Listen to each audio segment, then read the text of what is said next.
Hi, Lenore here, and I'd like to explain the fourth problem on the practice midterm. So you probably have heard my cat Teddy wants some attention and he's not getting it, so he's being a poop head. That's him howling in the background. I am not strangling him, although I'd like to right about now. So let me explain how to do this problem. It's the Olympus Company, and they want us to determine with the flow from Department 1 to Department 2, how many units are we talking? How many equivalent whole units? Because not all of them have been completed. Let me explain that. Using the weighted average method, that states that materials are added at the beginning. So when they begin the units, they have all the material. So in order to transfer, 100% of the materials must be present.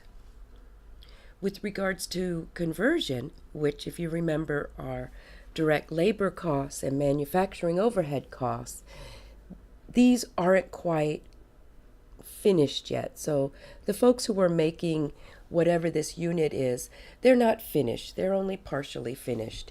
And we're given that information both here, 40% complete, and here, 25% complete. So that's the conversion information. So this is just a chart that you can find in your book. It asks these following questions, which I think are very beneficial. Where do the units come from?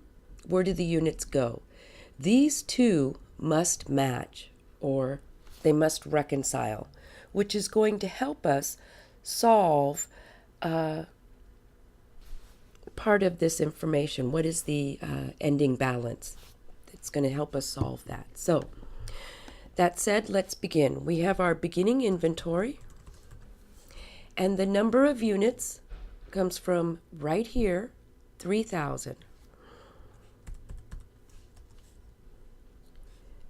Let me get rid of those little zeros, those pesky little zeros.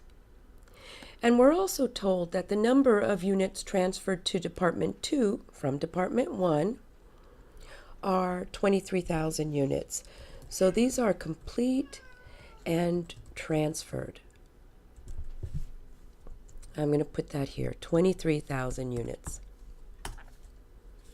Oops, it looks like I have to make this column just a smidge larger. Take out those zeros. We're also given the information from right here, direct materials 24,000, that this is the number that was started in Department 2. So let's put that in. Started, 24,000 units. And frankly, I don't know why it's in blue and the rest aren't. Let's just take care of that right now so it doesn't annoy us anymore.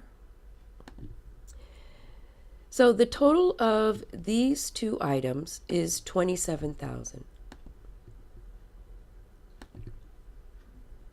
So let's just sum those two up.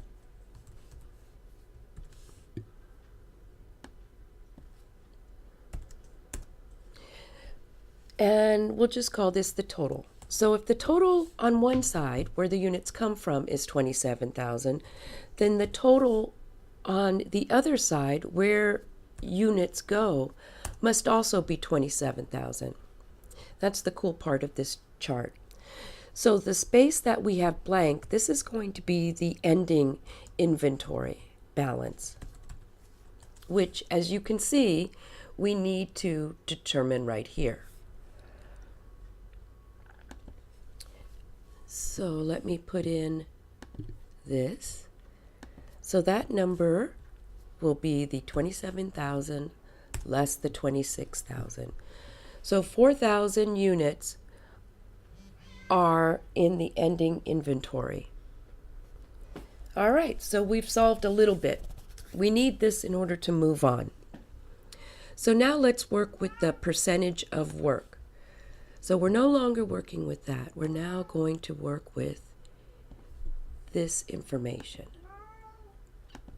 But we needed that beginning information in order to come up with the ending inventory. So this is the direct materials columns.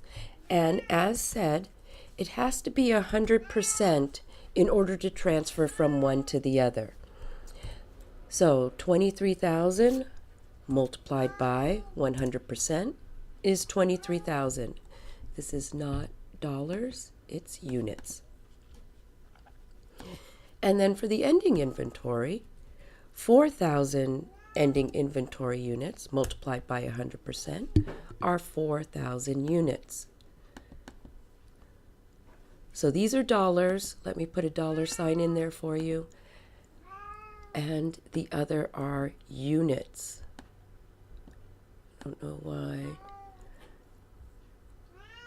You can hear him. He's just looking for attention. So, total number of units, equivalent units that have all their direct material are 27,000. And you might be saying, well, that seems really easy. And you're right, it does. We need this information to move on. Okay, so 27,000 units. Now, here's where it gets a little dicier. We're now talking about conversion costs. So in order for a unit to be transferred, it requires 100% of the conversion cost, or direct material at direct labor and manufacturing overhead. That all has to be added to the unit in order for it to move on. And I just noticed this has a dollar sign. Okay, so here we go.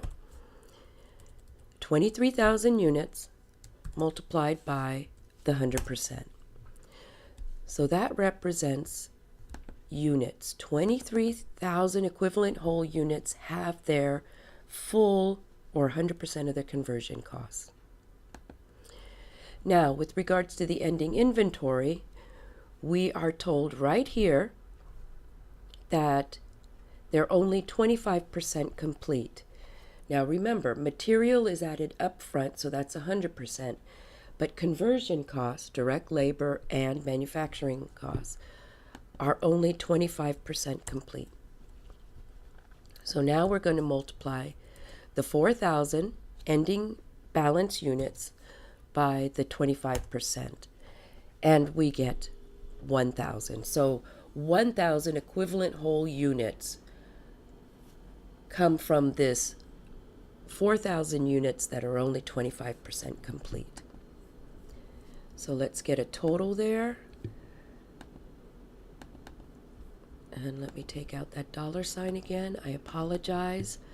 I try to set these up before I start, and sometimes I'm not all done. All right, so this is the first part. This is the equivalent units calculation for direct material, 27,000. For conversion cost, 24,000. And now we need to work with dollars, but that'll be in part 2 of this podcast.